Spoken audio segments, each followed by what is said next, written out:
Hey, Daver here. Welcome to the show. What's up? This guy's Chad. And Chandler's back as well. How we doing, Dave? We're doing pretty good. Another fun Dynamite from Charleston, South Carolina.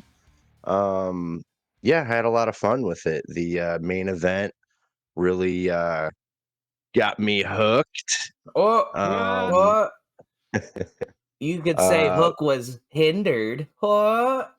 I'm gonna say he was not hindered at all because he looked great. Like we you made a good point when we were talking about the Cope Open, Chandler, about it being really hard to look good in defeat.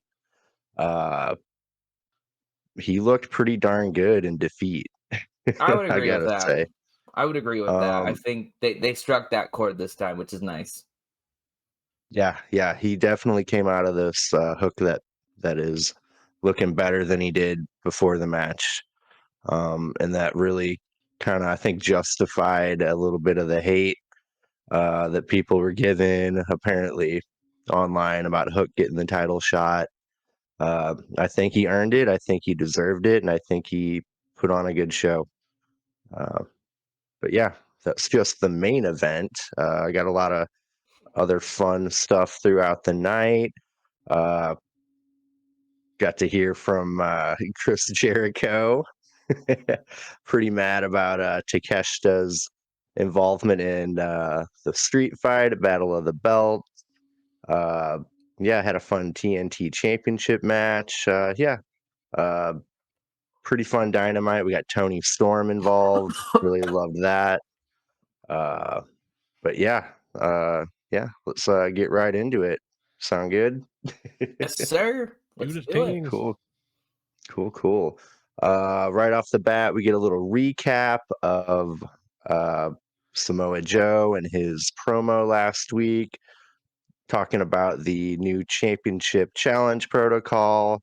They recap Hook challenging Joe for the title. Then they got Samoa Joe walking through the arena. Then they pan to Hook arriving at the arena as well with his luggage. After that, we got a TNT Championship match. Christian Cage defending against Dustin Rhodes. They're giving Dustin a little push, clearly. He won't be an in-ring competitor for much longer, I would presume. So yeah, they're gonna give him or make him look, as good as they can. I think they should anyway.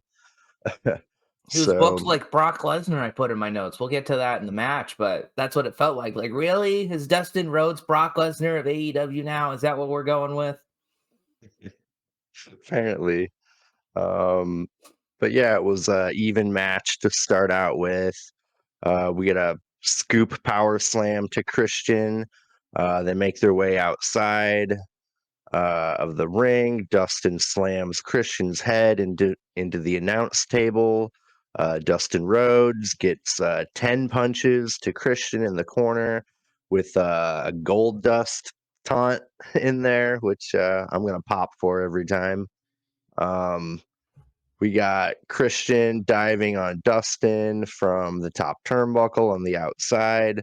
At one point, both men are on their knees and they're just slapping the crap out of each other. Dustin at one point hits a bulldog, covers for two. Dustin catapults Christian into the corner. Dustin Rhodes hits a Canadian destroyer on Christian, covers for two. Christian Cage stands on Dustin's neck, choking him on the bottom rope. Perfect heel. Dustin hits a frog splash, or Christian hits a frog splash on Dustin for a 2 count. Christian Cage grabs uh, uh, let's see, Aubrey catches Christian with the belt. She takes it away, kind of distracted. Dustin ends up rolling up Christian, and Nick Wayne runs in, flips Christian over to try to get a pin. He gets a 2 count. Dustin connects with a unnatural kick. Then Dustin superplexes Christian, gives him a crossroads for a 2.99. Then Nick Wayne distracts Dustin. Dustin gives him a Canadian Destroyer. Christian spears Dustin. Then a kill switch, but Dustin kicks out at 2. Christian gives one more kill switch for the win. Yeah, Dustin put up a pretty good fight, entertaining match.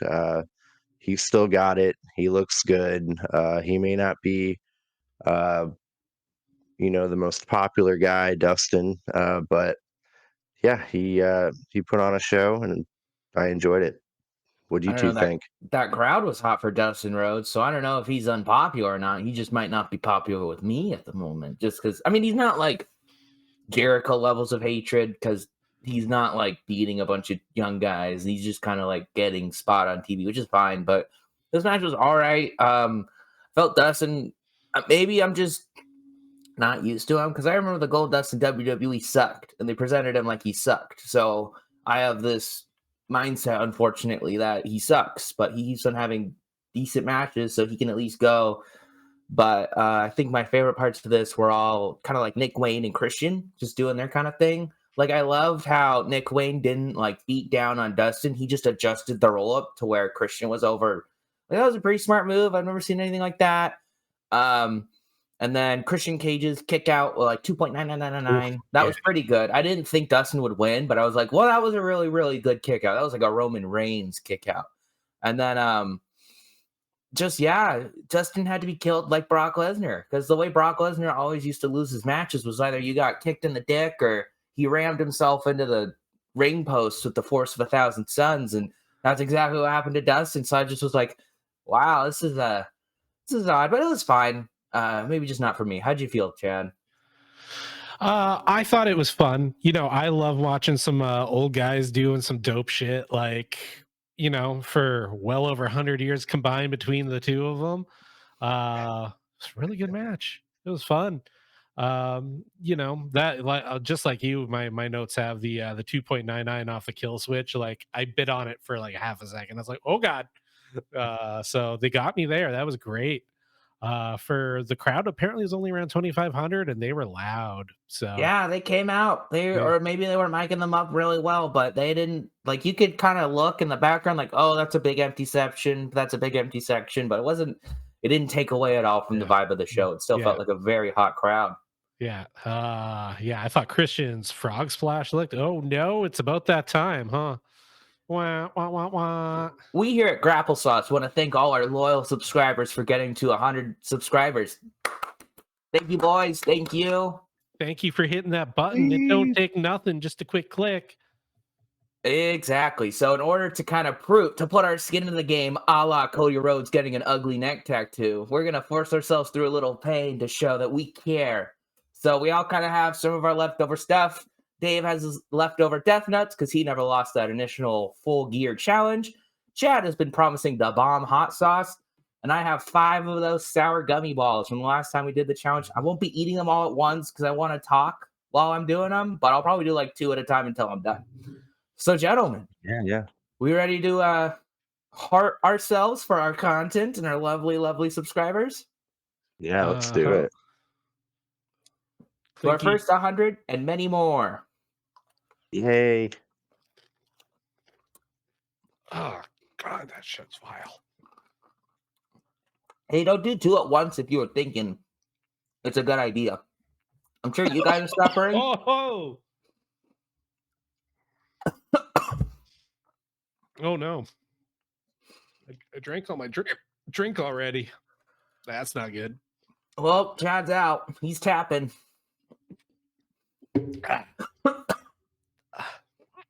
Ooh, backwash. Okay, I got the hiccups. And Dave's just no-selling it. Yeah, Dave, the professional. He's like Swerve with the staple gun. He's dying on the inside. I can see it. Just slightly. Just slightly.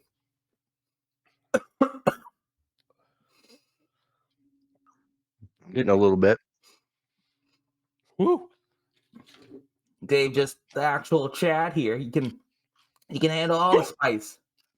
But that's only level 2, right? 3. Oh, 3. Ooh. Skip 2. All right. Now all the sour is gone. Calming You're down. eating candy. But any other thoughts on this good old Christian Cage Dustin Rhodes match? Loved it. Yeah, loved it. Oh, I did have one negative to say about the match. Where was the dead dad joke?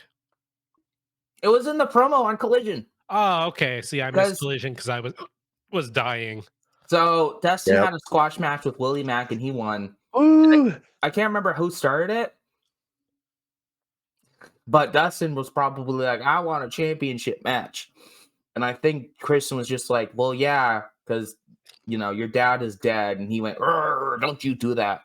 And Killswitch like growled into the mic. So, Oh, okay. Yeah, he did. Whew. Oh, that's right. Okay. Yeah, my DVR didn't actually record Collision too because I think Battle of the Belts threw everything off that night. So it was a fine show. I've been finding too, I need to pre-record the show after Dynamite Collision or whatever I'm watching. It was like 3 to 5 minutes sometimes run over. Yeah. I don't have that. Yeah, they're always having that run over more and more. Yeah, they are. Dave? Dude, I'm loving life. Woo! Yeah. You can do it. Ugh. The endorphins, man. Man. What a rush. What a rush. So I've been while I'm heat high right now, I've been trying out a new thing on my videos. I've been saying, don't forget to elbow drop that like button and power bomb that subscribe button. Kind of like it. That's what our viewers should do, because they're going to see a whole lot more of this. Yep. On a roll. Mm-hmm. Yeah, I'm feeling it. Yeah, I'm pumped. I almost said the F word. Woo. Ooh. As in, this was a favorable episode of Dynamite. Ooh, there's an F word. Ooh. Do I have to bleep that out? Okay, yeah, all right. That was a bleepable episode of Dynamite. I think that's a good way of putting it. All right, we're reviewing Dynamite. I think it was the Swerve Strickland promo that was next. Yeah, that thing was fire too, by the way. The promo or the inside of your My mouth? tongue. Oh yeah, here we go. All right, we got Renee backstage with Swerve. She asked him if he'll have his eyes on the Samoa Joe hook match. He says he has eyes everywhere, and he'll be a fool not to be paying attention to the main event. He's been laser focused on the AEW World Championship. He's been preoccupied with the Continental Classic. He didn't win, but he's the guy they're talking about the most. That makes him the most dangerous man going after the AEW Championship. Renee brings up Adam Page. Whew, he put over Hangman. If God opened up the clouds above us, I'm drooling. That was an excellent Swerve segment, right? Yeah, above us, and he came down from the heavens, and everybody challenged him on Earth. Hangman would have a chance, but he still couldn't beat me. Whose house? Swerve's house. Yeah, what a promo. What do you all think of it? I loved it.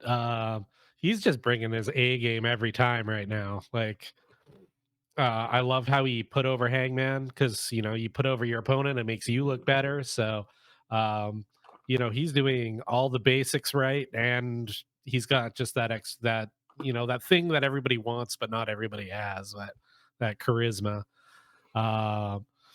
yeah, I'm ready to see them mix it up again already. So especially this version of Hangman, it's like he went. If you remember, like early AEW, we had like the flowery, like the country western kind of look, like the flowery pants and that. Now he's in like outlaw country guy, like Johnny Cash. He's got that badass Magnum TA mustache now.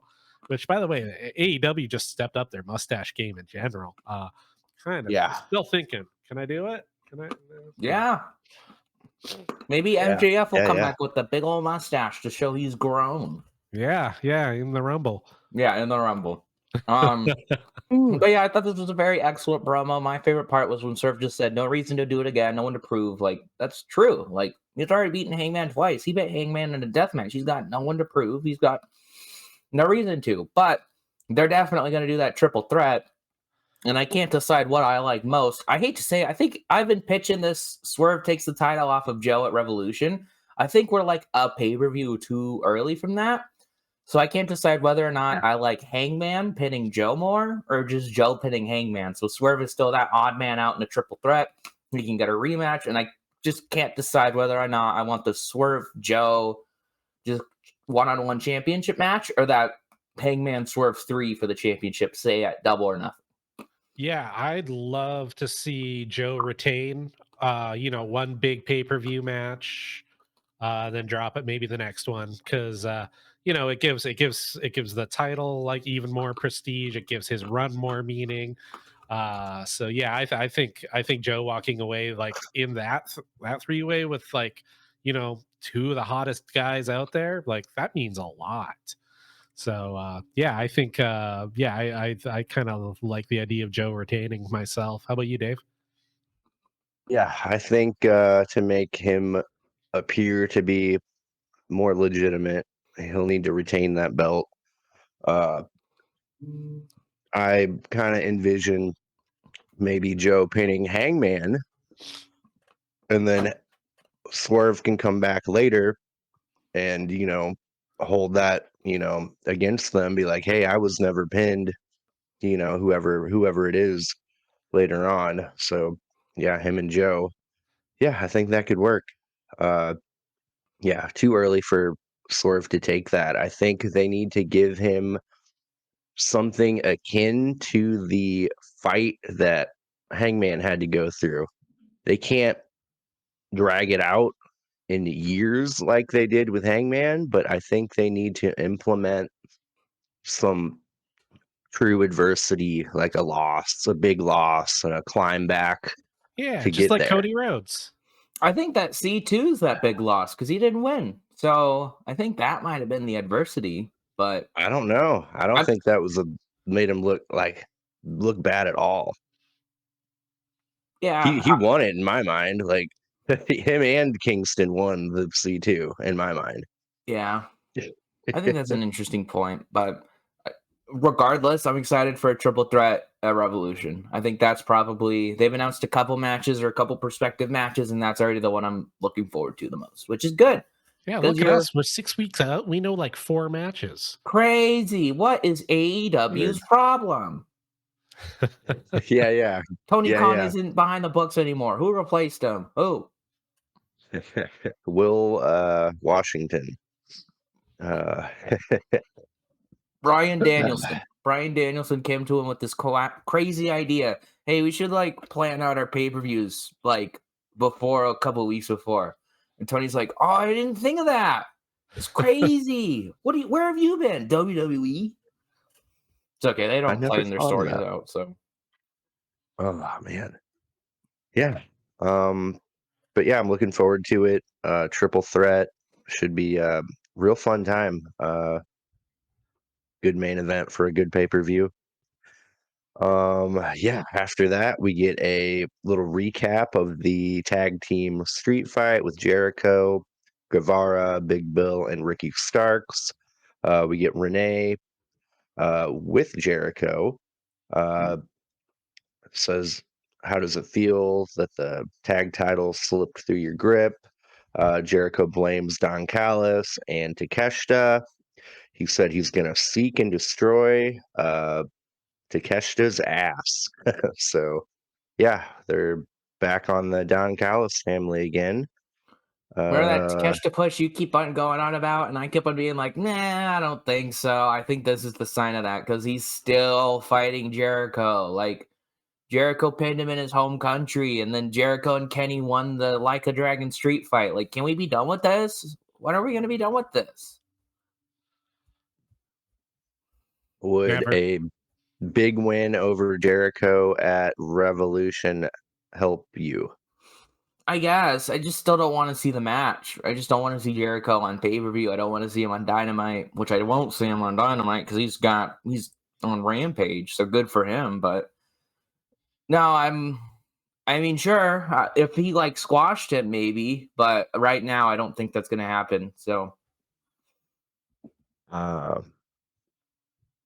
how about you, Chad? Yeah. I wish at the end of the street fight they would have done an injury angle, and then Chris Jericho can go reset or something.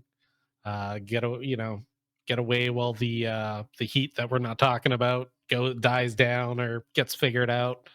Because yeah, it's kind of not a good look, and ge- general consensus over everything I hear is no one wants to see him. Like, I know I listen to a lot of other wrestling podcasts and stuff.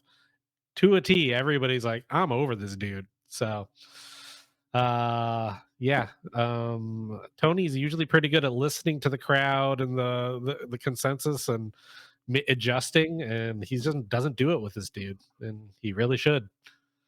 I didn't hear any boos for him. Did either of you? no, but I kind of think they're piping in a little crowd noise with Yeah, I Jericho. think it was a backstage segment, so they could easily kill the crowd audio. There was, and I don't have proof because I can't remember exactly where it was, but there was one backstage segment. I want to say it was on Collision or last week's Dynamite, where the crowd just kind of kept repeating, and it wasn't like a solid like, oh, it skips and it goes back and it replays, but it just sounded like they were like, oh, oh, oh, and it was like not matching up with Jericho's promo at all. It just kind of sounded like crowd noise, like generic crowd noise. So I'm not saying it. I don't have proof, but I kind of do feel like they're piping in a little noise. I mean, it's like when they played Judas the entire time, so you wouldn't hear the boos. They played it as loud as they could. So I think there's a little bit of a connection here of Tony not wanting to axe Jericho for some reason. I mean, you just have him go away for a couple months. People be excited to see him. That always happens with wrestling. Yeah. Every single time. Yeah. Yeah, Did you we're gonna. see the picture online of the rundown sheet like security had of like signs not to allow in the audience and stuff? Nothing mentioning Chris Jericho or the other person, yada yada yada. Not even like positive Jericho ones? Wow. Or no, maybe it said negative, but it was like, Negative, yeah, yeah. just basically, yeah, they're just like, nope, we're staying clear of this whole thing. I mean, make sure there's not profanities, but also like you can't just police people like that. I mean, they can, but No NDA mhm. signs. It's how that women's wrestling is alive and well in AEW sign snuck in. Did you see that, Chad? No. So it was on Collision last week after their, one match. They panned to a sign right in the crowd that said women's wrestling is alive and well in AEW. And we were talking about, I was like, that was a plant. That was not a real person. That was someone paid for by, because, like, I don't know. Are you stupid? Do you not, like, see? Are you not watching the product? I don't know. I had to watch Jericho, so I had to suffer once. I'm going to suffer again. Oh. But yeah, we're gonna get a Matt Sydal match against Jericho on Rampage. Woo woo woo. After that, we get a international, or nope, no, a tag match. International champion Orange Cassidy and Trent teaming for the first time ever, strangely enough. Versus Penta and Commander. Ray Phoenix is there, but not cleared to wrestle. Penta won't let Orange Cassidy put his hands in his pockets. Both men counter move after move. Trent gives a high arched half and half suplex to Commander. Commander makes a hot tag to Penta. Penta gives Orange Cassidy 2 sling blades. Penta does Made in Japan on Orange Cassidy. Commander dives on Trent. We get a swinging DDT to Penta from Orange Cassidy.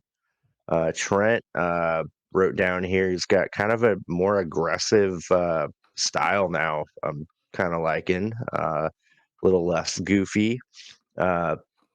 Trent pummels Commander with forearms. Penta does a Canadian Destroyer off of Commander's back to Trent. Commander runs on the ropes, diving on Trent, and he covers, but Orange Cassidy breaks the count. Orange Cassidy countered a Canadian Destroyer meant for Trent into a beach break on Penta.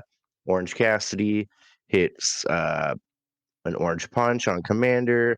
Trent hits strong zero on Commander for the win.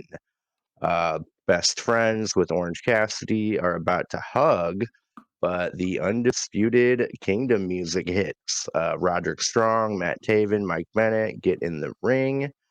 Roderick Strong tells Orange Cassidy to take off his glasses and look him in the eyes. He says, "We could end you right now, but we're not going to.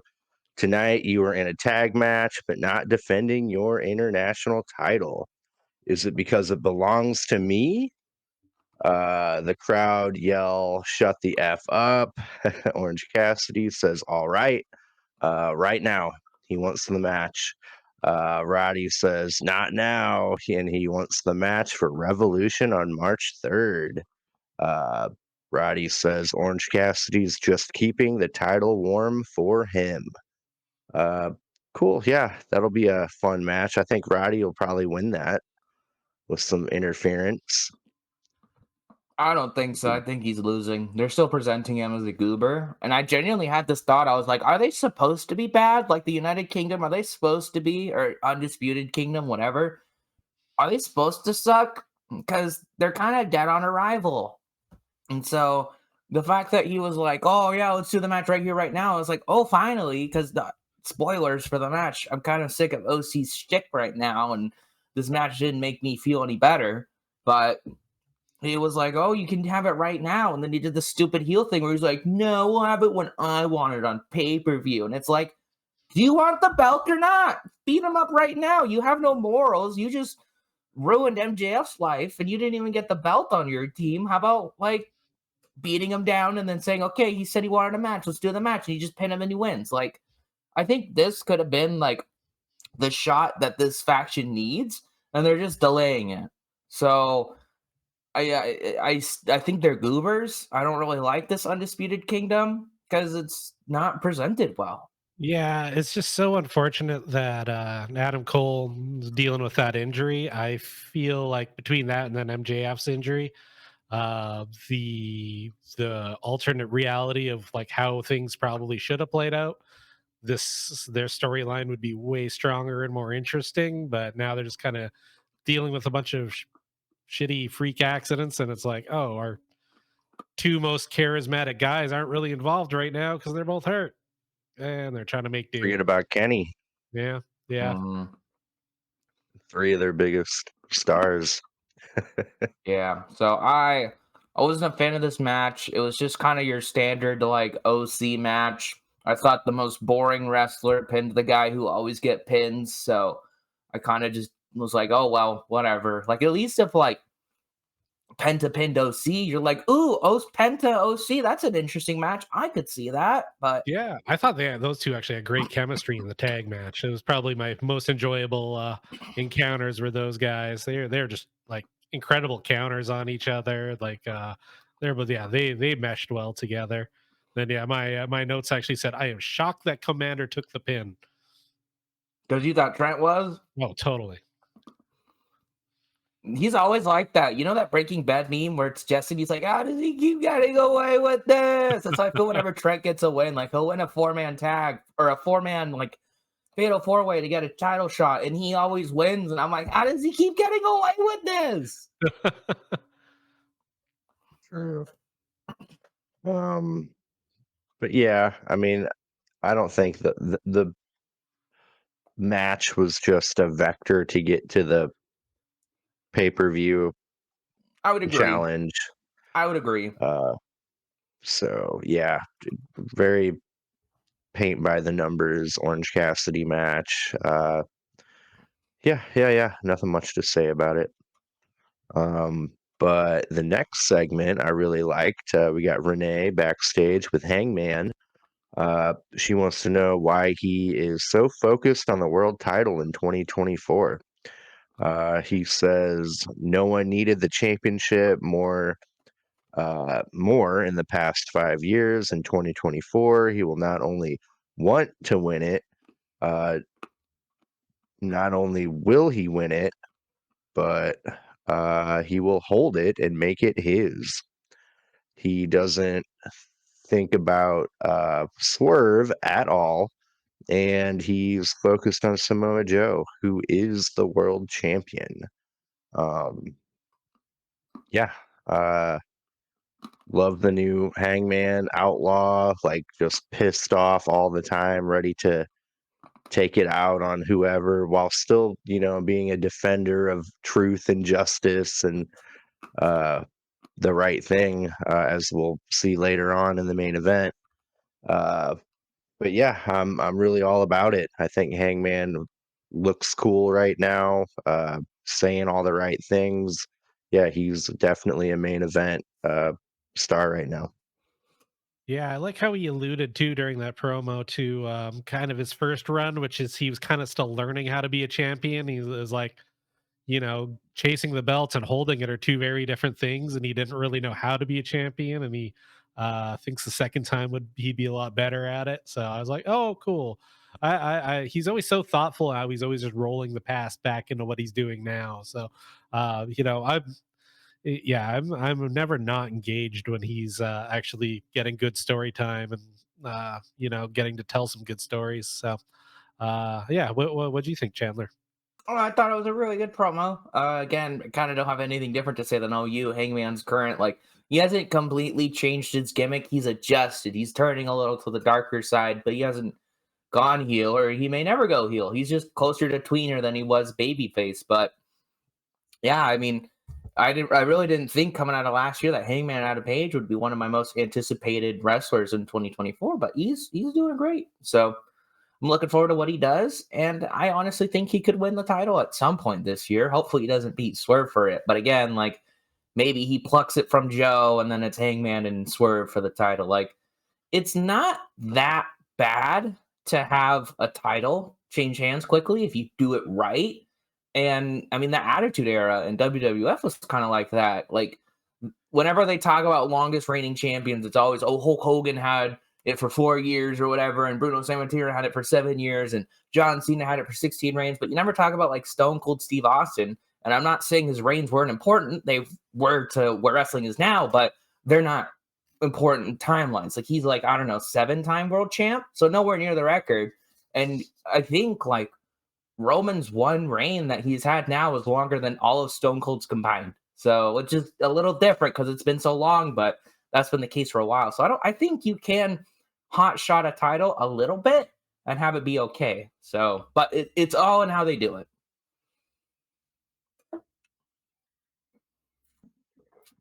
Yeah. Uh, yeah, I'm looking forward to the pay-per-view match, honestly. I don't think they're gonna try to slip in Wardlow. I think that'd be too much. Ooh, question for you guys. Is this the main event or is Sting the main event and maybe they go first? No, this is the main event. It's too hot. Oh yeah, yeah. I think it'll still be triple threat main event, but man, there'd be a compelling argument to have Sting. Well, it looks like it's either going to be Sting and Darby and the Young Bucks or Sting and Darby against Starks and Big Bill for the tag titles, because they also kind of teased that in like a Sting and Darby promo later on. So Yeah.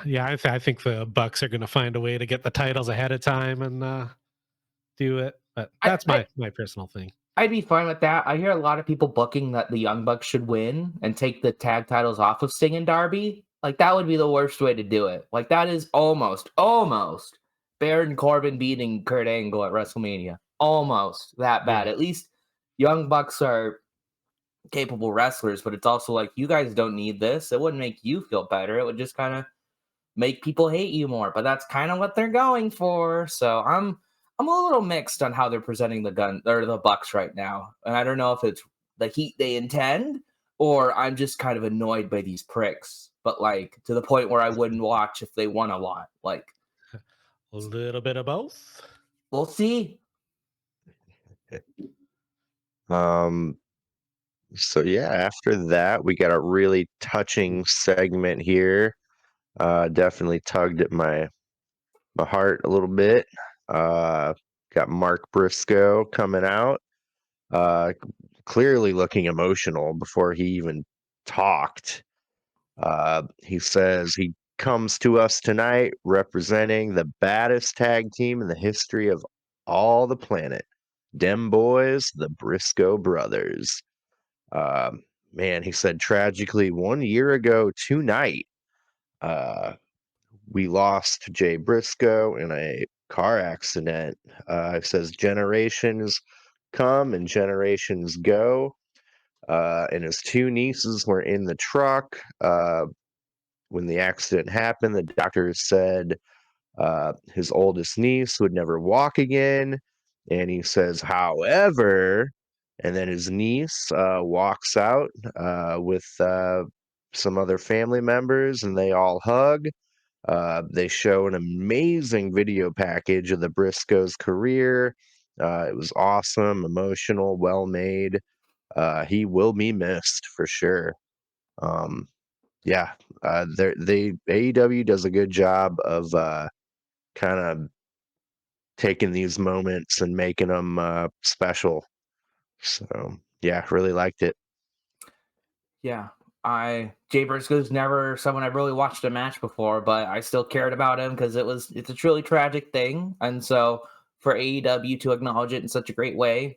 Also, shout out to the Kingdom. They're goobers, but they were wearing Briscoe armbands when they came out. So Oh, nice. they're goobers with a heart. But the Jay Briscoe like package after Mark talked was really touching. So this was a very excellent segment. Yeah. Same. The whole thing hit me in the feels pretty hard. Yeah, and I thought that montage was superb, very well edited. This like the pictures and the words, everything. Oof. Uh, yeah, I was just like, oh man, I'm happy, sad, all kinds of things all at once. Yeah. Yeah, man. Real tough thing. Like I've said, yeah, Tony Khan definitely uh, considers the gravity of these kind of situations, with Brody Lee, uh, Jay Briscoe, and they really honor, guys like that to the fullest. Really, really admire that. Um, yeah, everyone out there, what do you guys think about the touching Jay Briscoe video package tribute they did? Leave us a comment. What do you all think about the Briscoes' work, their career? Yeah, don't forget to like and subscribe while you're doing that. We appreciate your support. And uh, yeah, let us know what you think. Um, After that, we got a really neat little backstage segment. Renee with the Young Bucks. They requested the time with her. Nick says, sorry to cut you off, but show us a little respect and call us by our God given names, Nicholas Jackson and Matthew Jackson. We're executive vice presidents around here, and it's time to take this job a little more serious. Uh, yeah, loving it. Renee brings up their tantrums and the rumors, and Matthew thinks he knows what rumors she's talking about and asked if she believes any of the rumors. It's all fake, he says. He asked Renee what she would do to preserve her legacy, to protect her kid, asked what she would be willing to lose. Uh, he would do everything he did all over again. Wanted to change the world in the beginning with AEW. He said toxicity leached into the locker room. The reason they started to, or the reason is they started to lean on yesterday's self serving, superficial, cancerous superstars. Ooh, I wonder who they could be referring to. Obviously, Claudio, he's such a cancer. You need to get him out. He's so Yep. bad. He has good matches and he's entertaining to watch. Get him out. Uh, they say Sting is not one of those people, but he doesn't fit with what they want in AEW. And that's their motivation for their match, which was kind of weak. Uh, but yeah, from what I have read, internet news, Sting specifically kind of chose them to be his final match. He wasn't going to do any singles matches. That was out of the question from the get go. Like a lot of people were like, oh, Darby and Sting, duh. No, not going to happen. He didn't want the match to bomb, and he knows, probably the Young Bucks are going to put on a great pay per view match. So yeah, I I kind of want to look into more about how this all came to be, but yeah, I don't know. I'm not sold on it 100% as to why they want to do what they're doing, but yeah, we'll figure it out. What do you two think? Um, yeah, I feel like, man, I think if they trimmed like a couple minutes out of the segment, made it a little more concise, and provided like a stronger reason for for the fight, why Sting, I think it would have hit.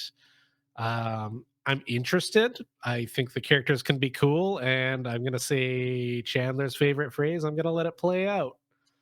That's fair. I mean, they might pull it out the bag. I'm just right now. I'm not really interested in it. The only note I have from the segment was, okay, when are they going to get to Jericho? That's next, right? Right? Like I know he was there from the beginning, but you want to talk about guys who kind of fit that mold. I think Jericho's number one, but I mean, they made a CM Punk reference, so that would send the internet into shock. Oh, they said change the culture. That's what Pepsi Man says. Oh, CM Punk coming back confirmed. But I mean, sure, maybe they might pull it out the bag. Maybe the match will be great, but I'm not interested at all in the Young Bucks' current characters. Like, I know I'm being worked, but they just kind of feel like their real selves. They just kind of feel like pricks. So I'm just like not interested. But that's probably just me being worked. And then Sting's gonna win, and I'm gonna feel so happy. I like the sleazy quasi authority figure anti-punk character that they're debuting, but I don't understand what it has to do with Sting. That's the part that I'm Yeah. not clicking with. Like I like their new character a lot. I think that could go really far in them trying to weasel politic and make matches, and like they were on the phone like, oh, we got a meeting to go to. They're already trying to like politic their way into things. So I like that. I hope it has kind of uh a flavor of like a McMahon authority figure stuff kind of for me. That I want a little of that because the all the elite have tried to back away from taking the spotlight from the very beginning, they didn't even want to like win titles right off the bat. They didn't want to be a big focus in that sense when AEW started. And then, over time, they clearly won titles and became more and more prominent.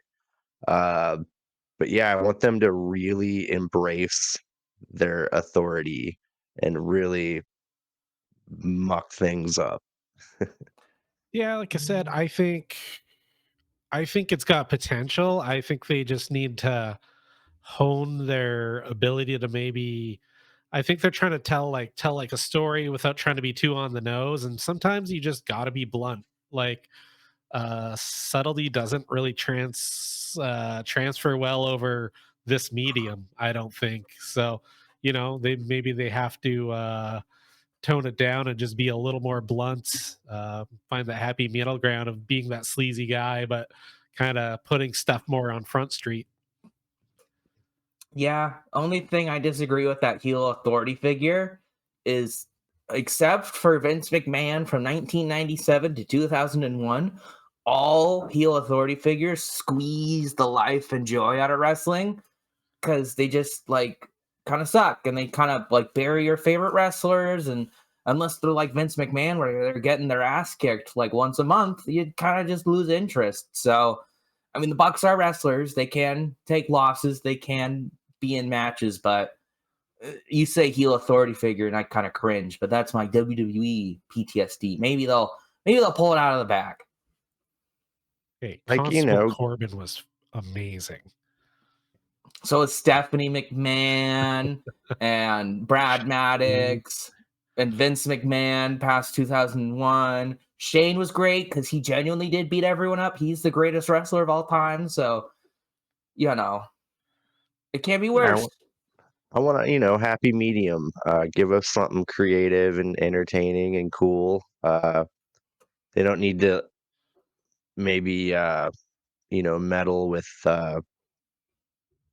huge aspects of the show or the company and kayfabe, but uh, maybe they can get matches made and stuff like that. Yeah, I think it could be fun. I'm rooting for the new Young Bucks, Matthew and Nicholas. Would you say it's a fresh start for the Young Bucks? Oh Oh, remember no. this? Oh no. Wah, wah, wah, Oh, wah, I only have wah. one more, so we better make it count. heard. Um, but cool, yeah.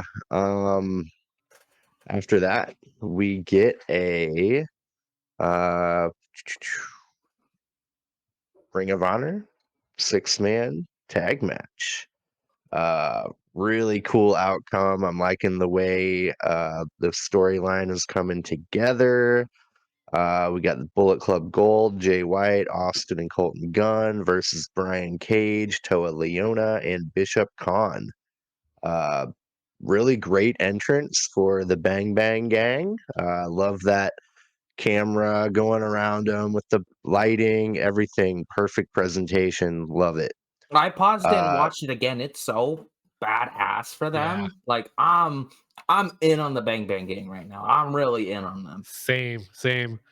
Like I said, Dude, from it's so how they fun. started to where they are now, it's like I've come a full 180 on them. Mhm. Is it because there's no juice? It might be that, but also they're not made to look like idiots. Like Jay White looked strong in the C2, and the Bang Bang Gang looked strong because they just won titles. Like, you know why? I've been crapping on the Mobile Embassy and Brian Cage since I kind of watched them, but this was the best match they've had so far. It I was like a love them. really good match. So I actually had a lot of praise for them. Most of it was for the Bang Bang Gang because I think they're like a step above them. But Yeah. Mobile Embassy and Brian Cage looked fantastic in this match too. They really made it feel like, these are just props for their current feud, but it felt like it mattered. Ah, yeah. The Nana Swerve connection to Mogul Embassy definitely brings them up uh some levels as far as credibility. Um, yeah, really love the match. Jay White brought the fight to Toa Leona, but Leona knees him in the corner over and over and over in the gut. Austin Gunn does does some road dog punches to Cage. Brian Cage super kicks him in return. Khan and Leona do a backstabber elbow drop combo on Austin Gunn, cover for 2. Austin is isolated through picture in picture until he gets a hot tag to Colton. Colton got some offense on Gates of Agony and Brian Cage, but Toa Leona pounces Colton Gunn across the ring. They all help hit the Gates of Agony, the move, on Colton. They cover, but Austin and White break the cover up. Leona charges Austin, but he crashes over the barricade on the outside. Jay White is definitely working face. The crowd is loving it.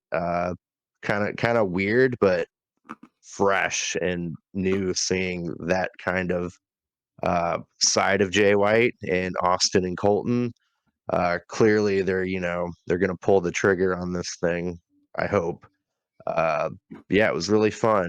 Jay hit a Uranagi on Khan. Brian Cage discus lariats Jay White. We get a 310 to Yuma from the guns to Brian Cage. And Prince Nana grabs Jay White's leg, then threatens to hit Jay White with the belt. Anthony Bowens grabs one of the Ring of Honor belts, and Jay White reverses the uh, pedigree, which he calls glory to mount something. Glory to the mount. Yeah. And he hits a real quick surprise Blade Runner for the win. And we've got new Ring of Honor 6-man tag team champs. The Acclaimed are on the ramp.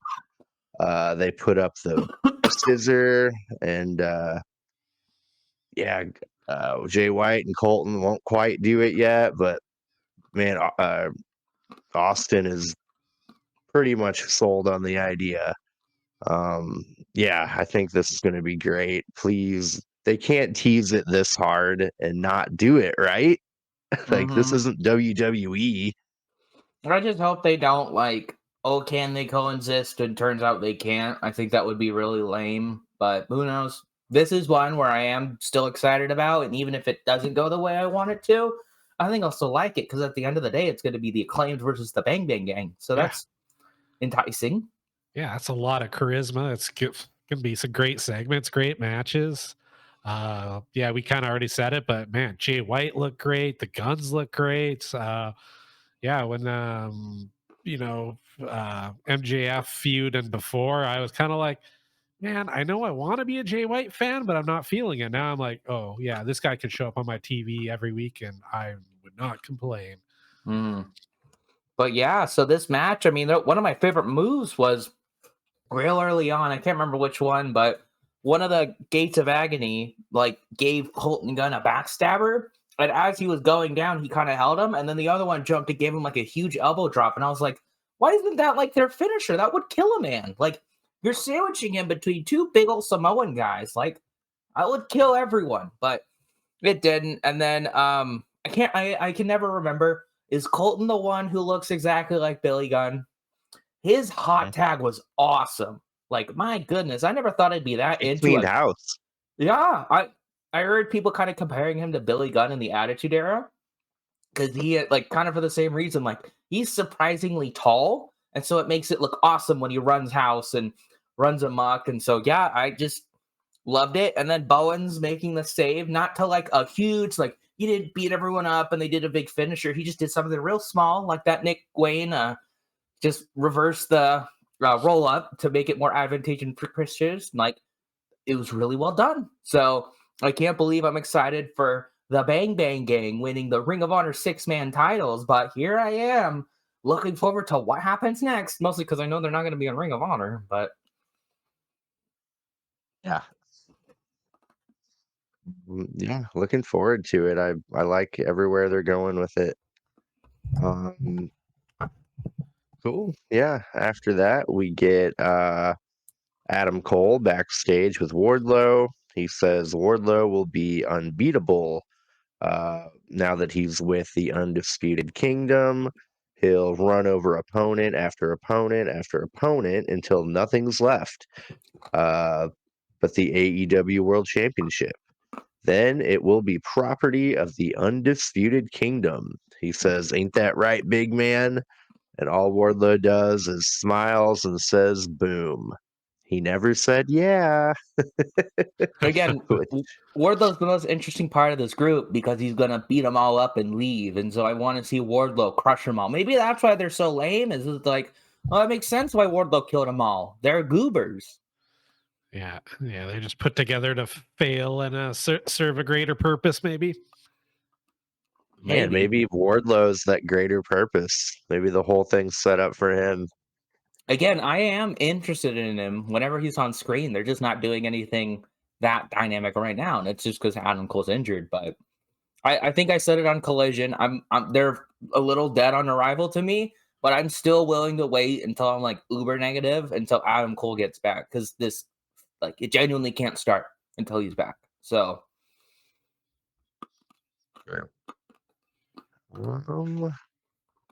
Cool. After that, we got a very fun commentary team, I was gonna to say I say the couldn't. least. I remember the finish of this match. I couldn't tell you anything Yeah. else that happens. I was distracted, but I got notes. Don't you worry, I got notes. Let's see if I cover any of your notes. We got Tony Storm on commentary for Deanna Parazzo and Anna Jay. I thought it was Donna Palazzo. I thought it was Dante Paparazzi. I'm getting confused. Let's see. Tony Storm thinks Ian Riccaboni is Tony Schiavone. Says he's lost weight, shaved his goatee. Taz said he got rid of that stupid earring. I like that part. And I like how Um, Excalibur was just like, yeah, it wasn't great. Like, he didn't want to get in on the bashing of Tony because he's a good guy, but he also doesn't want to get bullied himself. So he was like, yeah, it's not the best, I guess. Moving on to the match. And Tony Storm kept taking over, but continue. I liked her feeding him cookies. dude, oh She kept my on being god. during picture in picture. She kept on being like, "Chocolate, anyone? You look sad. You need a chocolate right now." And like, she's like, "Oh, what are those?" They're like, "Oh, macaroons." And it's just, I ate every second of this up. Okay, this is why I want her to be champion because unless they make her on commentary, which they won't, this is what I get. So that's why I'll always be for Tony Storm being the champ. So good. Anna Jay looked strong. She's definitely a baby face now. Deanna stomped Anna's arm. Anna Jay was in control through picture in picture. Tony Storm says she once caught Virtuosa, but she won't tell us from who. Tony Storm makes funny faces in black and white during picture in picture. Tony feeds Ian Riccaboni macaroons at one point. Anna Jay gets the Queen Slayer on, but is reversed into a Fujinara armbar. Anna gets to the ropes. Deanna wins with the Venus de Milo, which I really kind of like that move. It's Oh, it looks pretty great. original. I think that's what Looks good. it was the one thing I remembered about the match because I'm like, wow, that's a really good looking submission move. I think it could be wrong. I think it's the move that Danielson beat Okada with at Forbidden Door last year. I think it's this. It looks very similar, but regardless, it looks fantastic. But again, that's the only thing I remembered about this match because Tony Storm, she was petting Ian Riccaboni the entire time, and like you said, they got rid of that stupid earring. But yeah, it was a fine match. But again, Tony Storm was too distracting for me. So I don't know. Whatever you're doing with your foot under the table, do it harder. Oh, she said something really relatable where she was like, I like this Anna Jay, but I don't like anything she does. And I was like, I feel that a lot. Like with all these people, I'm like, they seem like a nice guy. I just don't like them wrestling or them winning or, all that. Like, I just don't like them, but they seem like lovely people. But my funniest part of the match, and it was just kind of me laughing because I was still a little itty bitty bitter about Dustin and how well he was presented, which I just need to get over. But they were hyping him up because they were like, he's on a 2-0 winning streak going into 2024. You know, his team won that tag match, and then he beat a Willie Mack on Collision. That's pretty good. And they compared Deonna Purrazzo the same way. They're like, oh, she's on 2-0. And I was like, they call that the Dustin streak. That's pretty impressive. So that's wow, 2-0. But it is more impressive for Deonna Purrazzo because she's coming into a territory she doesn't know in kayfabe. She's beating people she's never wrestled before. So it's one of those things where I just kind of was laughing to myself. But yeah, what'd y'all think? It's good. The match is good. Yeah, like I said, sadly I didn't catch her on Collision, but I was impressed. I want to see more. So job accomplished. Oh my god, like the Tony backstage stuff kind of hit or miss for me sometimes, but when she's there with the crowd and the commentary, the promo she cut on Luther's shoulders at the end, I was like, this is a great freaking promo, and she's on a dude's shoulders, like, wow. Yeah, I loved it because she was trying to step on the table and she couldn't do it. And she was about to fall off, and Luther was like, no, no, no, no. We'll do this. This is easier for all of us. And so she could be on evil eye level with Dante Palazzo. And then just she was just kind of screaming, but it was still funny. She was like, oh, I will suck you in your box. And it's like, can't wait to see the match, Tony. Can't wait. Yeah. And you also got away with saying that on TV. Mm-hmm. Awesome.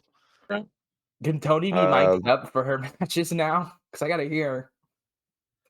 Yeah. I liked how Deonna and Anna Jay shook hands. Sportswomanship. But yeah, Renee went in the ring to ask Deonna if she has anything to say to Tony. She says, Tony, I don't know what's gotten into you. We've known each other a long time. It's clear you've changed, but so have I. You may have been friends with Deonna Purrazzo, but you never met the virtuosa. Yeah, Tony says, technically, you're an artificially tan hag. Yeah, she's gonna sock her in the box, chin up, tits out, and watch for the shoe. Mariah May got in on that shoe chucking. Taz got pretty bent out of shape about shoes flying his way. But yeah, man, he gets pissed when like his drink gets knocked over. I think. Did you hear him on like during the commercials, Chandler? Like, because we don't. Yeah, that's kind of some of my favorite commentary is when they're just kind of bantering in the commercial break. They can kind of say whatever they want without like swearing or whatever, but they're always funny. A lot of the Nigel McGuinness quotes I get are either like the biggest moment because he's reacting well, or it's like the little banter on Dynamite where he's like, Tony, you suck. Like, I don't know if I've told you this, but you really suck. And Tony Schiavone's like, well, I guess so. I guess that's what it is. So yeah, they're almost excellent. get like a sneak peek behind the scenes in your Fightful or whatever. What is it? Fight TV? It's now Triller TV, and I would agree if only the wrestling during commercial breaks wasn't really boring and like it's always the heels working over the face. So it's real boring when the feed cuts, so you're not missing much except for some occasional funny commentary bits.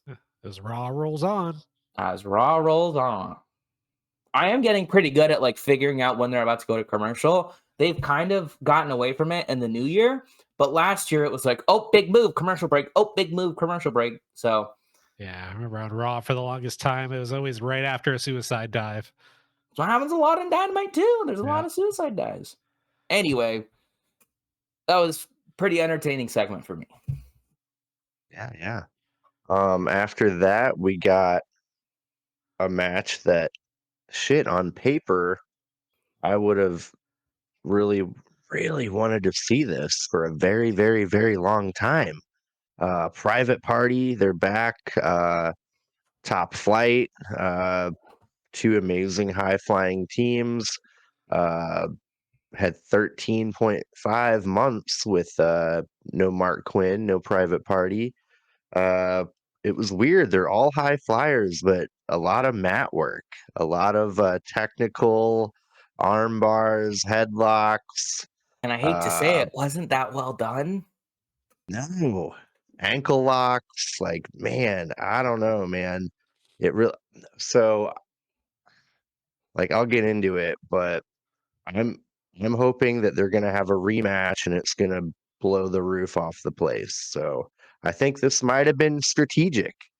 Along with Mark Quinn can't move as fast as he used to. That's what I was kind Um, of thinking. Like, it was probably like, I don't know how severe his injury was, and this is his first match back, so he's probably taking it slow. Which, again, I'm not like mad about this match not being as good as I thought, because I was really looking forward to this match when they announced it. Because I was like, these are two teams that I'm not very familiar with.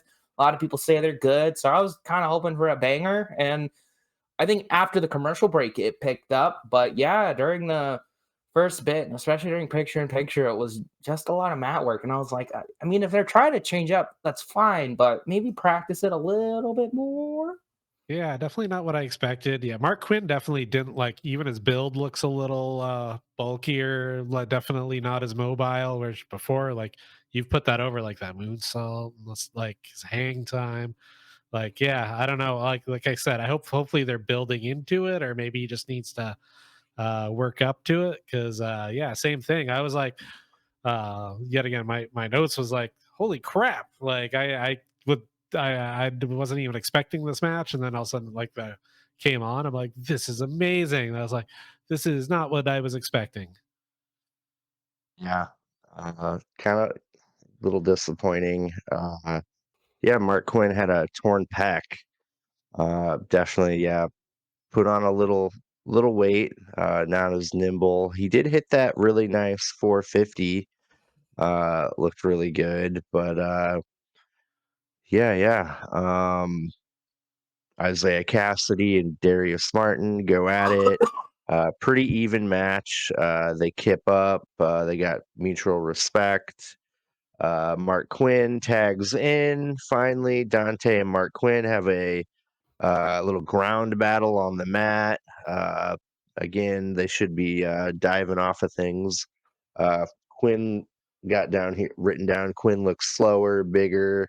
Mark Quinn goes for Dante's ankle, kind of throwback to his broken ankle at the Ring of Honor pay-per-view.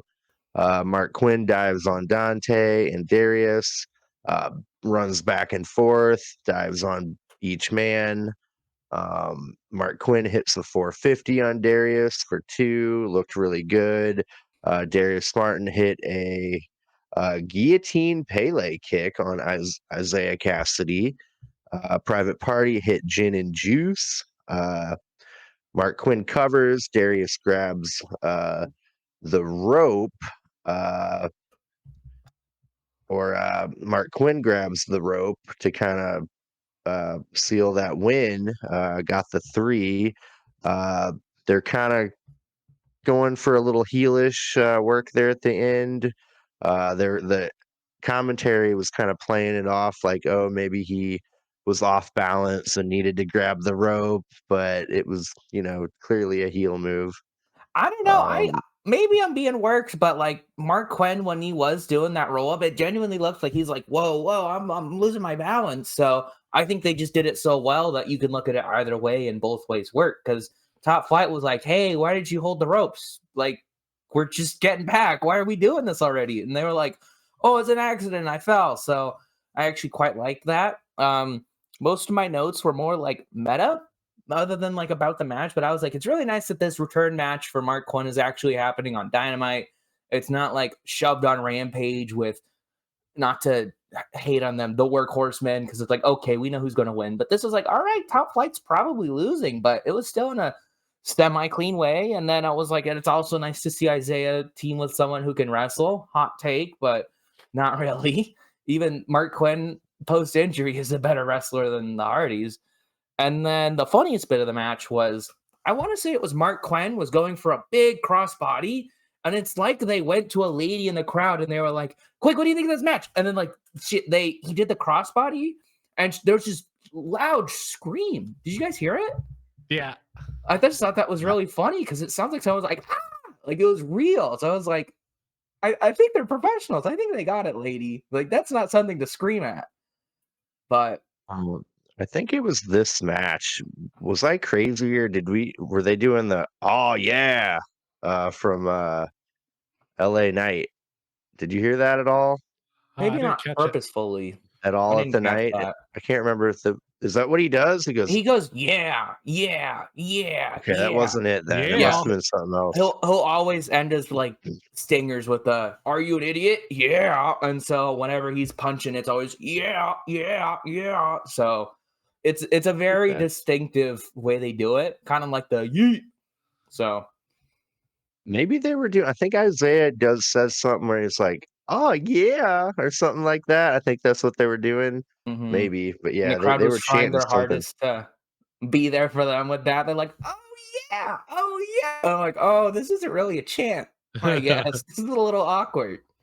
Yeah, yeah, yeah. But yeah, after the win, uh, Action Andretti comes out to check on Top Flight. Um, are they gonna like somehow have someone team with Private Party to have a uh, 3-man tag? Maybe I one of the think Hardys. that's where my mind goes automatically. Like Top Flight and Andretti versus Private Party, and AR Fox. That's a good shout. We haven't seen him in a oh while. yes, He would fit okay, in. okay. AR Fox, yeah, good job, Chad. Let's go, Book it. Chad. Woo! Yay, I did a thing. That's my highlight of the night is Chad's good pick. Um, Well, you guys cool. can Yeah, like, yeah. share, and subscribe, and Mm-hmm. that's all for the show. Yeah, nothing happened in Yep, the main event. It was we're real, done. like they canceled it due to COVID. Oop, can't say that. Canceled it due Ooh, to foot disease. Peter Pandemic. Ooh. Um, One more for my boy Joe. Oh, ooh, can't believe he's yeah. not our champion anymore. After that, we get a cool little Sting and Darby video package. Darby says they're 26-0. Yeah, kind of showed their history together, and yeah, they didn't really like accept the challenge, right, for the Bucks technically. Uh, but yeah, cool little package. Yeah, it's gonna be sad to see Sting uh, hang up the boots, but Do you gotta think happen one day. do you think they'll sneak in 3 more Sting and Darby matches before Revolution so that they go up to like if they win, they're 30-0? It'd be great. Yeah. I think they can do it. Just You can find some goobers. whoop on the Workhorseman a few more times. Maybe Turbo Floyd and Truth Magnum again. What if? Let me pitch something to you. They beat Matt Taven and Mike Bennett, and they fight for the real most important world tag team titles in AEW right now. So Like it. Yeah. Yeah, yeah. Bring it on. And they win them. mhm, they win all the belts. Um, yeah, yeah. Cool. Yeah, looks like we made it to our main event for the evening. AEW World Championship match with no commercial breaks. I like that. I didn't look at ratings yet today or viewership, but hopefully that helped. I didn't see the specific numbers, but I did see a headline that they were very good. Okay. Nice. Good, yeah. Um Yeah, Samoa Joe defending against Hook, the FTW champion. They got the little Hook bat signal again. Uh, Loving that thing. They kind of showed during their promo. Hook ended up charging Joe, and they go to the outside. Hook jumps off the barricade. Kind of cool. He like ran to the barricade, jumped up on top of it real quick, and dove on Joe. That was kind of neat. Joe hits Hook with a running back elbow, takes him down. Then it's just a beat down from there. Joe beats Hook down with chops, kicks, elbow drop. Hook punches Joe from the apron on the floor. Joe spikes Hook on the announce desk, and only the back of his head hit the commentary desk, and it hit hard. The desk like exploded. Looked really bad. I thought things went wrong when that happened. Uh, Hook flips off Joe. Joe power bombs him onto the ring apron on the floor. The doctor checks on Hook, but Hook ends up beating the 10 count at 9. Hook kicks out of a power slam at 2. Joe gives Hook a Death Valley driver. Hook kicks out at 2. Then Joe gives Hook a muscle buster, and Hook kicks out at 1, and the crowd loses it. Man, what a moment. Hook connects with 3 lariats, then a T-bone suplex. He gets red rum, uh, almost applied on Joe. Couldn't quite get around him. But Joe counters into a coquina clutch, and Hook passes out. The ref calls it. Joe wins the match. Joe's leaving the ring, walking up the ramp, and Hook calls Joe back and says, "Is that all you got?" The crowd is going nuts right now. Joe gets back in the ring, gives Hook another muscle buster, starts leaving the ring again. Hook says, "Is that all you got?" Joe goes back in the ring, but Hangman Page's music hits, and Joe ends up leaving the ring. Swerve is in the crowd watching. Joe realizes after looking around how many people are after him, and he's actually kind of got a little worried look. Uh, Swerve and Hangman stare each other down. The crowd chants, "Whose house?" "Swerve's house." Hangman checks on Hook and helps him up, uh, kind of gives him his due. Uh, yeah, great ending. Star-making match for Hook. Hook looks way better than he did going into the match. Uh, yeah, I think Tony Khan pulled it off after all that Twitter meltdown, controversy, and all that. I think he made Hook look really good. Yeah, what do you think, gentlemen? I love the quick start. Just the whole story front to back was great. Like by the end, I was like, on the edge of my seat. Like I felt like this was a good like this would have been a decent pay-per-view match and wow, it delivered for me. Yeah, Hook is a friggin' beast. He's got the attitude. I loved Taz's reactions there, where towards the end he's like, "I just got to take my headset off, guys," and just like he just goes silent for a while. Like he just added to the gravity of the situation. Uh, his flurries, but just ultimately just couldn't do it. But yeah, wow. Joe looked amazing.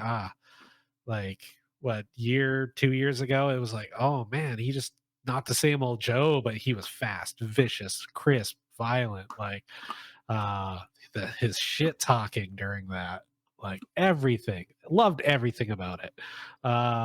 Like I said, if this was on a pay-per-view I wouldn't have been disappointed, and we got it on free TV with no commercials. So thank you, AEW. That was awesome. Chandler. Yeah, this was a really fun match. I hate to say it, I don't even think it was my match of the night, but I shouldn't take anything away from it. It was a ton of fun, and uh Hook looked great, and I think with they did things that are pretty hard to do. I'm kind of getting sick of the kick out at 1. Like you have to do it really well, and this is one where they did do it really well, and it would affect me even more if they just never did it. Like I think about Kenny Omega kicking out of the One Wing Angel at 1. That's like pulsating. That was such a great moment. That's what elevated that match to such heights.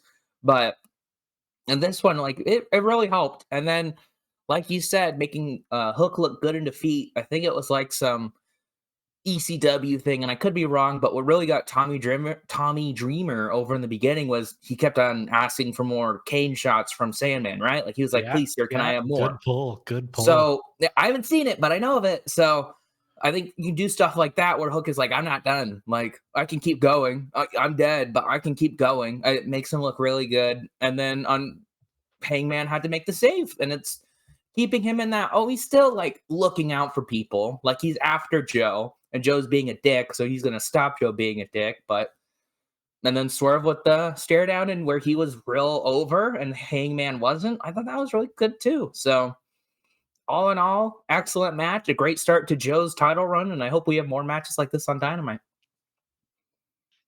Yeah.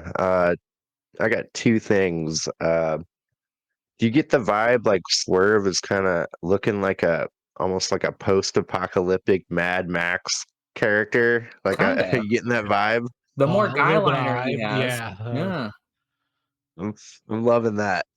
Uh, and yeah, I think it's time for Hook to graduate from not being on the 0 hour pre-show for pay-per-views I think it's the and FTW championship. He just needs to like win another belt and then say, retire it. okay, I have the international title and the FTW title.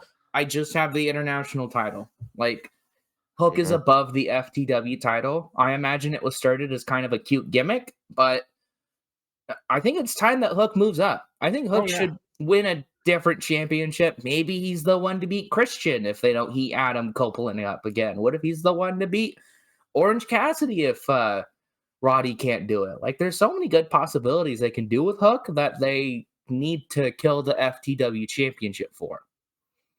true. Because all that's going to do is main event the 0 hour. Yeah. Because that's what happened at All In. That's what happened at World's End. And it's going to keep happening. You knew Chandler, or did you know that the FTW championship is an original unsanctioned ECW championship? I think Taz started it. I just know it's unsanctioned. Yep. So whenever you have unsanctioned Yeah. belts, it's like, well, does it really matter? Like, Right. I know Yeah. it's a nice nod to ECW, it's a nice nod to Taz, but it's time for Hook to be more than just a nod to Taz. And when he wrestles, he's not. Because I've never seen Taz wrestle, but I don't think of Taz. I'm not like, this is Taz's son. Like, I didn't even know he was Taz's son for a long time until I started listening to commentary. And it was like, oh, Taz Yeah, really cares about Hook more than anyone else. Maybe they're yeah. related or something. No, I feel Taz does a very good job. Like it, but he remains professional. Like you know, you don't hear like a lot. Oh, go Hook or nothing like that. Like he's always very like as objective as he can be while still being his father. Like I think he toes a really interesting line on commentary. But if Hook won, say, a big Oh title, that would be great for Taz to be like, my boy, yeah, my boy did it. And he like goes up and hugs him in the ring. Like, that would be nice. Like, I don't need to see Taz get involved in his matches, but to congratulate his son after a big win, that'd be real heartwarming. truth. Yeah. Yeah, really great ending. I really enjoyed really the whole episode. Uh yeah, I've been trying to think of a low point. Um yeah. I don't know, Jericho again. That'll be my weekly go-to. Yeah, that was mine. I For think like, mine is Roddy and his reaction to getting the title match right then and there. Because that's like classic heel.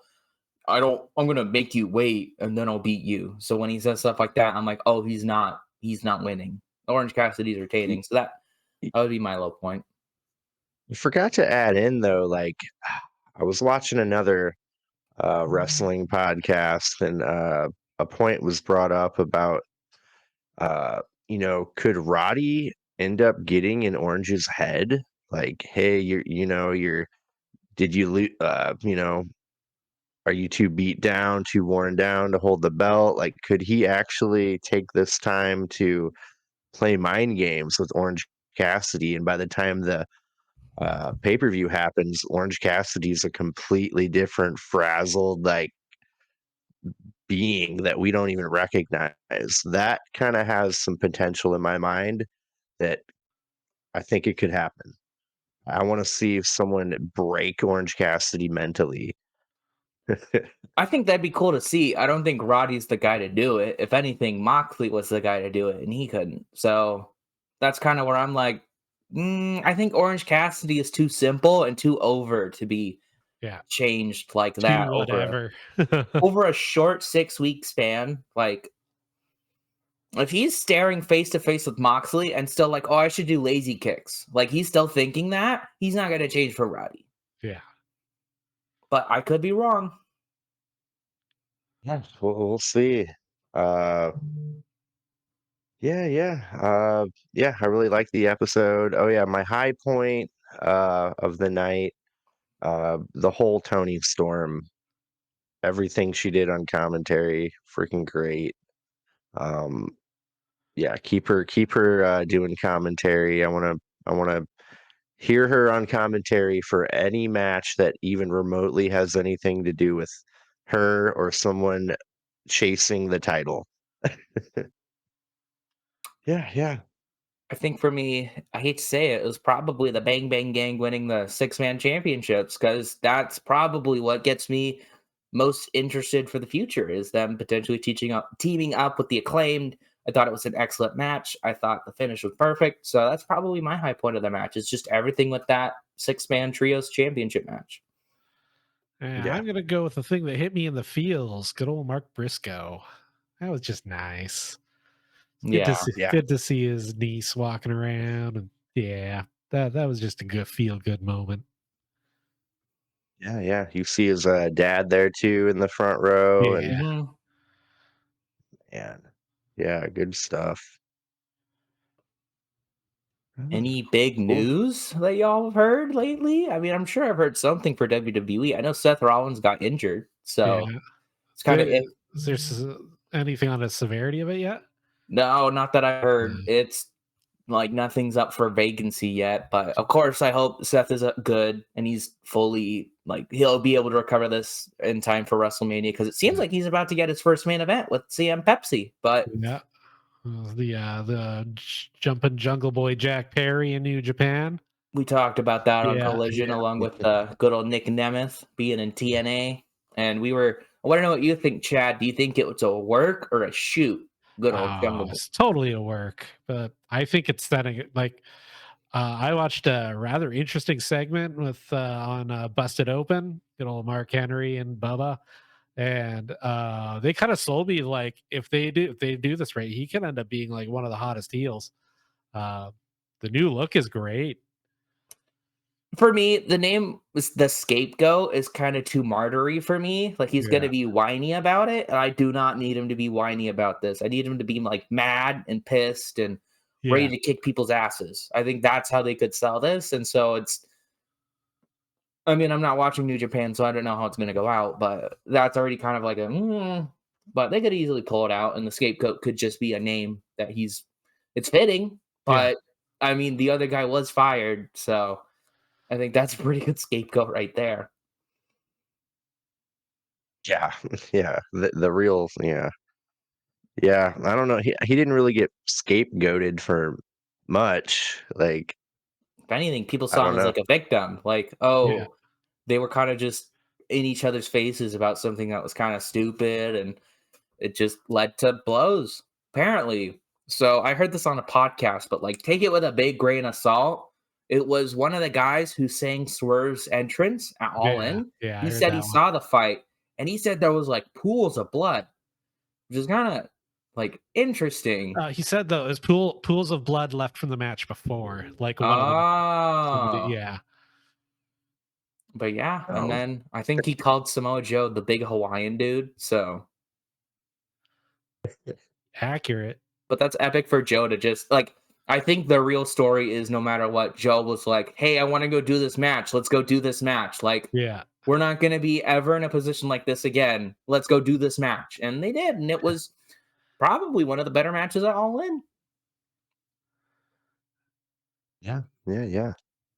Um, yeah, the only other thing I came across, poor CJ Perry's finger is infected again. She had to go Mm, back in the hospital. that's unfortunate. Maybe that's why Yeah. Miro's not on. Yeah. Oh, yeah, that might be it. Yeah, kind of a bummer. Yeah, I miss Miro. Damn. Uh, cool. Yeah, good episode of Dynamite. We got Collision coming up here. I can't remember any matches announced for it. It's Eddie Kingston and somebody versus Claudio and Bryan Danielson. I just can't remember who the somebody is. We'll hear from John Moxley. That's what they Oh, said. yeah. Uh, and Daniel Garcia versus Buddy Matthews. Those are the only things I think they announced on Collision or on Dynamite. Yeah, I'm cool with that. Um, yeah, we'll be doing our review on that Collision also. And yeah, I think that just about does it. Thank you all for watching. If you're actually here at the end, thank you a lot. Um, and yeah, if you're actually here now, you've probably already subscribed, but if you haven't, go ahead and do that. You might as well if you're here. uh, Next sub goal is 1,000. What are we gonna do for 1,000? Maybe give us some suggestions down in the comment section down below. Yeah. yeah, The yeah, bomb anima. No, quit. YouTube is not worth it for that. Do a coffee enema, but no da bomb. Oh, okay. I think we should lower our goal because 1,000 is monetizable. Maybe Let's 500 do then. let's do 250 and then Okay. 5, then 1,000. Okay. When So we get yeah, our next goal 250, and we'll let- come up with some crazy stuff to do. yeah, let us know if you're in contact with Cody Rhodes. Maybe he could chop us live on air. That would be awesome. Yeah, Um, yeah, I'm literally out of options. Just have Cody Rhodes chop us. That's all we should do. Every single punishment is like, Yeah. we got to get chopped. So sorry, I couldn't get Cody Rhodes. We got Gunther instead. Well, have you heard who Gunther said the strongest chops he ever felt was? No. Any guesses? It's an AEW guy. Huh. Danielson, I don't know. I don't think he ever wrestled Danielson. Penta. Yeah, He said he these are wrestled. loud. He said he wrestled Penta once, and like the chop started, and he was already bleeding, and he was like, "What's going on here?" Like, so I just think That's that's my really gimmick. of everyone to out chop Gunther. It's Penta, but again, like y'all said, they're really good chops. Yeah. Ah, damn. That's cool. Um, cool, yeah. Um, yeah, that just about does it. Unless you two have anything cool to add. Yeah, check us out on the audio realm. We've got some. If you don't want to look at our faces, you can listen. Cool. Yeah. Thank you all. Put you to sleep. Yeah. Cool. Thank you all for watching. Really appreciate you, and we will catch you next time. Bye. Peace. Bye bye.